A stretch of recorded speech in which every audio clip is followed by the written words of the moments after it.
Hi everyone, welcome back to Forsaken Joe. Tonight's story is something I wish I didn't have to share, but I can't keep it inside anymore. The night began with music and laughter pouring out of a suburban backyard. Fairy lights twisted through the trees, the smell of grilled food in the air, and voices humming with that fake kind of cheer people put on for parties. My wife was right in the middle of it all, smiling like she hadn't smiled at me in months. I stayed on the edge of the crowd, pretending to enjoy myself, while watching her glow under the lights like she belonged to someone else's life. Everything felt off. I kept noticing the way she leaned in to whisper with certain people, how she laughed a little too hard at someone's joke I couldn't hear. And then there was him, a man I didn't recognize. He looked at her like he knew something about her that I didn't. That stare haunted me all night. When the party was winding down, I thought we were finally leaving, but as Marlene reached for her purse, I saw her stop. My heart sank because I saw it too. A folded note sitting right on top, like someone had placed it there moments before. She opened it, and whatever she read wiped that glowing smile right off her face. Her hand trembled as she crumpled it and shoved it deep into her purse, her eyes darting to me for a split second, as if I might have seen. "What was that?" I asked. She just said, "It's nothing. Let's go." But it wasn't nothing. The silence on the car ride home was heavier than any argument we've ever had. And I know, whatever was written on that note, it's going to ruin me. If you've been following my story, you already know about the note on my wife's purse. What happened the night after the party was even stranger. I didn't sleep at all. I just lay there, staring at the ceiling, every tick of the clock cutting deeper into my thoughts. Around 3 a.m., I heard Marlene's phone buzz on the nightstand. She didn't move. She was out cold, but my heart was pounding like I had run a marathon. I couldn't stop myself. I reached for her phone. The screen lit up. A message, just a single word. Soon. No name, no number, saved, just the word, soon. I froze. I didn't open the chat because I didn't want to wake her, but my head started spinning. Who sends a message like that at 3 a.m.? I wanted to shake her awake, demand answers, but something told me to stay quiet and watch. And that's when I saw her shift slightly in her sleep, like she was having some dream she couldn't shake. I felt like I was sleeping next to a stranger. The next morning, I pretended nothing was wrong. I made coffee, asked her how she felt, the usual routine. She smiled at me, too easily, like she was forcing normalcy, and kissed me on the cheek before disappearing into the bathroom with her phone. I swear I heard the faint sound of her typing, deleting, typing again. When I walked by, she shut the door faster than she ever has. I knew I couldn't just sit and let this eat me alive. That night, when she went out to grab groceries, I searched her purse. My hands were shaking, my breath loud enough to scare me. I found the note. She hadn't thrown it away. It was hidden in the smallest pocket of her purse, folded and worn, like she'd opened it 100 times. The note wasn't long, but the words made me feel like my chest caved in. I can't stop thinking about last time. I'll see you again soon. There was no name, no signature. Just those words, and suddenly the party, the smiles, the stares, it all made sense. Or maybe it didn't. Maybe my mind is spinning out of control. But I know I'm not imagining this. Something is going on, and she's lying to me. Now, I can't look at her the same. I need to know who wrote that note and what she's hiding. And the worst part, I'm terrified of what I'm going to find. If you thought the note was bad, what happened next shook me in a way I can't even explain. After finding that message about last time, I couldn't just sit there pretending like everything was normal.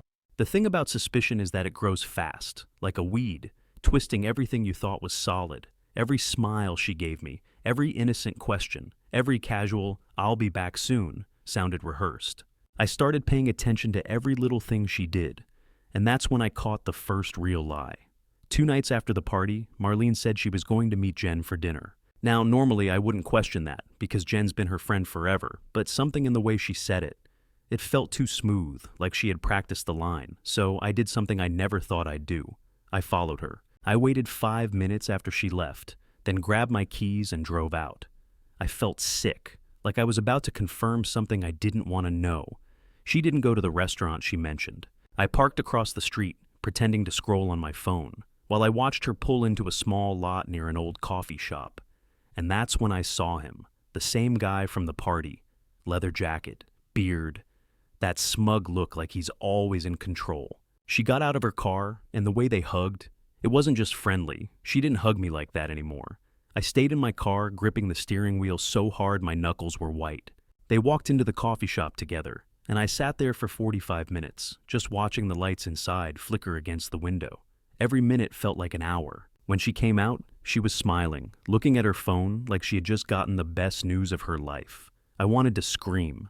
Instead, I drove home, parked, and waited like I hadn't gone anywhere. When she came back, she kissed me on the cheek again and said, "Jen says hi." I wanted to throw up. That night, I confronted her. Not about the guy, just about dinner. I casually asked, "How was Jen? Did you two go to that Italian place?" She froze for half a second, just long enough to confirm everything. Then she smiled and said, "Yeah, we did. It was nice." I didn't push it, but inside, I was boiling. Now, I'm stuck in this nightmare where every glance, every word feels like a lie.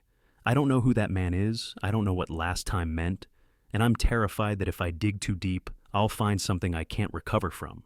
But I have to know. I can't live in this limbo anymore. I thought catching that lie would make me feel justified in my suspicions, but all it did was make me realize how good Marlene has become at hiding things. For years, I believed she was this open book, someone who would rather pick a fight with me than bottle up her feelings.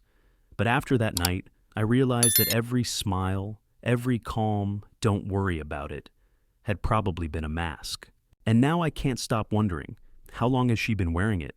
The morning after I followed her, I tried acting normal. I made her breakfast like I usually do. Scrambled eggs, toast, the way she likes it.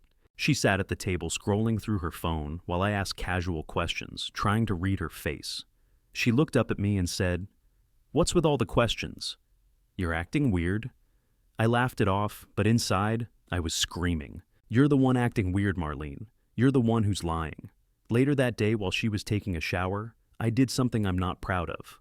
I went through her phone. I've never done that in our marriage. I told myself I was just looking for reassurance, that I'd find nothing and feel stupid for doubting her. But what I found made my hands shake. Most of her messages with Jen were gone. Entire conversations deleted. That was enough to make my heart drop. But then I saw a new contact in her recent calls list. It wasn't a name, just a number. And she had called it the same night as the party, twice. I didn't recognize the number, so I wrote it down. My gut told me it was him, the man from the coffee shop. That night, I tested her. I asked, "Hey, what was Jen's husband's name again?" I always forget. She looked up, confused, and said, "Ryan. Jen's husband is named Matthew." I know because I've met the guy at least 3 times. When I pointed that out, she got flustered, stammered something about being tired, and changed the subject. I let it go, but my mind was racing. I called the unknown number later that night from a blocked phone. No answer, just a voicemail that said, "Leave it after the beep." The voice was male, calm, confident. Something about it made my skin crawl. The real twist came when Marlene went to bed early that evening. She's never the type to sleep before me, but that night, she claimed she had a headache. I waited until her breathing slowed, then checked her purse again. The note, the one that had started this spiral, was gone. I searched every pocket, every corner, but it wasn't there. Did she destroy it because she knew I was suspicious? Or did she give it back to whoever wrote it? Now, I feel like I'm losing my mind. Every little thing she does feels like a clue or a cover-up. I'm starting to think I need to follow her again. Or maybe even confront the number directly. I didn't plan to go this far. I never imagined I would become the kind of man who sneaks around behind his wife's back. But after everything I've seen, I can't just sit and wait for her to come clean. She won't. I know that now. The only way I'll ever get answers is if I take matters into my own hands, even if it makes me look like some paranoid, broken husband on the verge of losing it. Maybe I am. The day after I noticed the note was gone from her purse, I made up my mind. I wasn't going to wait for another vague lie or another girls' night excuse. I decided I was going to call that number again, but not from my phone this time. I drove into the next town, parked in front of a gas station, and used a prepaid phone I bought on a whim. I punched in the number with my heart pounding so hard I thought I'd pass out. He answered on the second ring. At first, I froze. His voice was sharp but casual, like he'd been expecting a call. "Yeah?" he said, and I swear, I could almost hear the smirk through the line. I didn't know what to say, so I played dumb. "Hey, is this David?" I don't know why I picked that name. It just came out. There was a long pause. "Who is this?" he asked. I hung up. My hands were shaking and my throat felt dry, but at least I heard his voice. It wasn't someone random. It wasn't a wrong number. He sounded like the kind of guy who could wreck a marriage without even flinching. That night, Marlene told me she had to run to the pharmacy because she forgot something for the weekend. I didn't even question her. I just nodded and waited until I heard her car leave. Then I followed her again. I kept my distance, headlights off when I could, heart hammering every time she slowed down. She didn't go to the pharmacy. She drove across town and parked outside a small motel on the edge of the highway. I almost couldn't believe what I was seeing. She just sat there in her car for a few minutes, looking at her phone, like she was working up the nerve to do something. Then he showed up. The same man from the coffee shop. He parked right next to her. I felt my stomach drop as I watched her smile, the kind of smile I hadn't seen from her in months. She got out of her car and walked toward the motel entrance with him, close enough that their hands brushed. I couldn't take it anymore. I drove away before I did something stupid. I was gripping the steering wheel so hard, I'm surprised I didn't snap it in half. I wanted to confront them, to demand answers, but I couldn't. Not like that. Not when I didn't even know how long this had been going on. When she came home later, she lied again. Easily, smoothly, like it was second nature. I stared at her while she changed into her pajamas, wondering how many times I'd missed the signs. Now, I'm done waiting. If she won't tell me the truth, I'll dig it out myself. I'm thinking of confronting this guy directly. If I can find out who he is, maybe I can finally get to the bottom of this. I didn't sleep after seeing her at that motel. I just sat in the car in our driveway, staring at the dashboard for what felt like hours, trying to convince myself that maybe it wasn't what it looked like. Maybe she was there for some ridiculous reason, something innocent I couldn't see from the outside. But the truth is, I don't believe that. I can't. Her face when she smiled at him, God, I can't get that image out of my head. It wasn't the polite smile she gives our neighbors, or the half-hearted grin she tosses me when I make a joke. It was warm. It was alive. It was the smile she used to give me when we first fell in love. And now, it's not mine anymore. The next morning, I woke up to the sound of her humming in the kitchen. She was making pancakes like nothing had happened. I sat at the table and just watched her. Every move she made felt rehearsed, like she was performing the role of a good wife in some twisted play. "You're quiet this morning," she said, flipping a pancake, not even looking at me. I wanted to scream. I wanted to ask her how she could stand there, humming, after spending last night at a motel with some guy I don't even know. But I stayed silent. I told her I didn't sleep well. She gave me that practiced, sympathetic look and told me I needed to relax more. I swear in that moment, I wanted to tell her I knew everything, but I didn't, not yet. Instead, I decided to dig deeper. I couldn't stop thinking about that guy, the man who seems to know her better than I do. I drove back to the motel during my lunch break, just to see if I could find anything. I wasn't even sure what I was looking for. Maybe his car, maybe a name on the registration desk. I went inside pretending I was asking about a reservation mix-up and managed to get a glimpse of the guest list. And there it was, her name, Marlene. She had signed in last night. Right under her name was his, Elliot. I felt my stomach twist into knots. It's one thing to suspect, but seeing their names together on a list, like some public record of betrayal, made it real in a way that crushed me. When I came home that evening, I couldn't look at her the same. She asked me how my day was, and I just muttered something about work. I couldn't even sit next to her on the couch. I told her I had emails to finish and locked myself in the office, staring at her name and his on that damn piece of paper I'd snapped a photo of with my phone. I called the number again later that night, this time from the prepaid phone, and when he answered, I didn't hang up. I said, "Is this Elliot?" He hesitated, then said, "Who wants to know?" The tone of his voice made my skin crawl, like he was mocking me without even knowing who I was. I didn't say another word. I just hung up, but my heart was pounding so hard I thought it would burst. I'm starting to feel like I'm unraveling. She's sitting next to me right now on the couch, scrolling through her phone, and I'm typing this like a coward. I keep imagining what I'll do if I confront her, and she admits it. Or worse, what if she doesn't admit anything and acts like I'm crazy? I can't take this much longer. I need to see how far this goes. Tomorrow, I'm going to follow her again. This time, I won't just watch from a distance. I told myself I would just follow her again, gather more proof, and keep my cool until I knew everything. But when you're living with a knot of suspicion so tight it feels like it's choking you, Keeping cool is almost impossible. The day started off normal, or at least it looked that way. Marlene left the house in her casual clothes, claiming she was going to run errands. She kissed me goodbye like always, and I could swear she lingered for a moment, like she was testing whether I would pull back or act cold. Maybe she already suspects I know something. Maybe she sees it in my face. I waited 10 minutes before getting in my car and following her.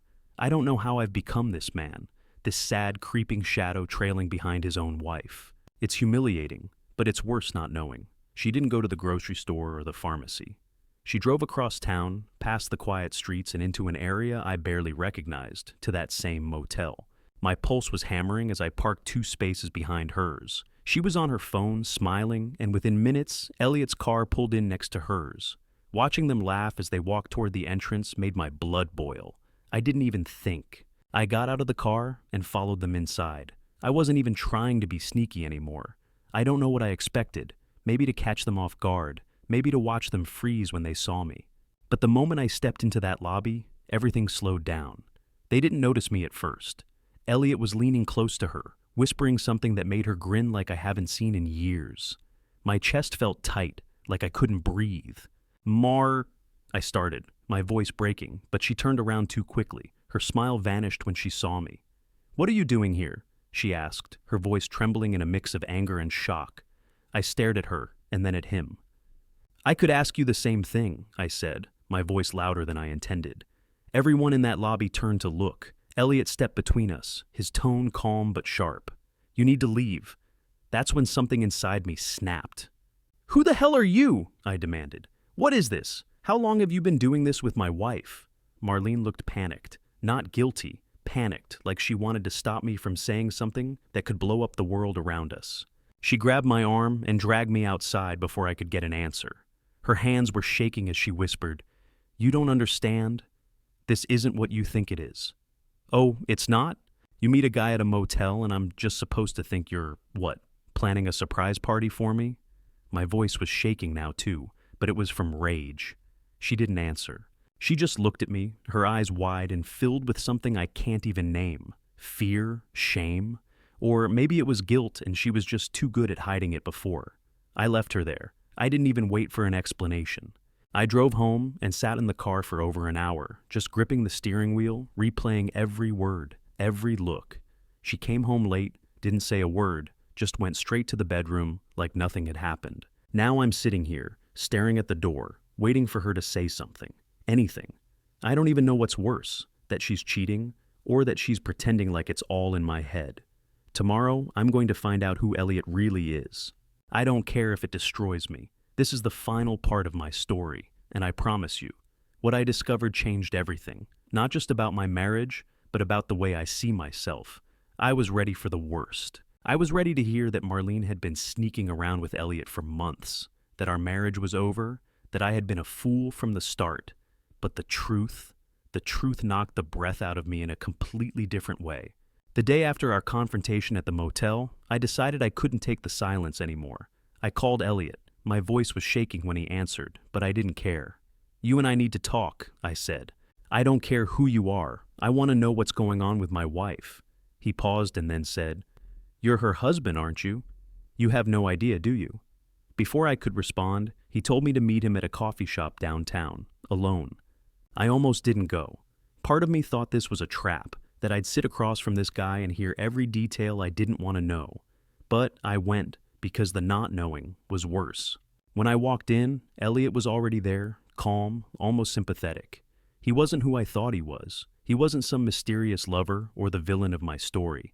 He was a private investigator. Marlene had hired him. My mind blanked. "What do you mean she hired you?" I asked, my voice breaking. "She thought someone was following her," Elliot explained. "She's been getting threatening messages for weeks, notes on her car, even at that party. The note you saw? That was a warning from someone she's been trying to figure out. She didn't tell you because she didn't want to scare you until she had answers. She was meeting me at the motel because it's neutral, away from your home. We've been working to find out who's doing this." I felt like the floor dropped out from under me. I had been so sure, so ready to believe the worst, that I never stopped to think there might be another explanation. I drove home in shock, every part of me crumbling. When I walked in, Marlene was sitting on the couch, holding that same note, tears streaming down her face. For the first time in weeks, I saw her without the mask. We talked for hours. She told me everything, from the first threatening message to her fear that I'd think she was paranoid. She apologized for lying about Jen and all the errands. She was just trying to keep me safe while she figured it out. I apologized too, for not trusting her, for following her like some broken man. We both cried, and for the first time in a long time, I held her and felt like maybe we could fix this. We've since changed our numbers, added cameras around the house, and things are getting better. Elliot is still working on finding out who's behind the threats, but we're facing it together now. No more secrets. Maybe this whole nightmare was what we needed to remember why we chose each other in the first place. And that's where this story ends, for now at least. Do you think I overreacted? Have you ever misread a situation so badly that it almost cost you something important? I'd love to hear your thoughts and similar experiences in the comments. Don't forget to subscribe to Forsaken Joe for more stories like this one. Your comments and stories are what keep this community alive.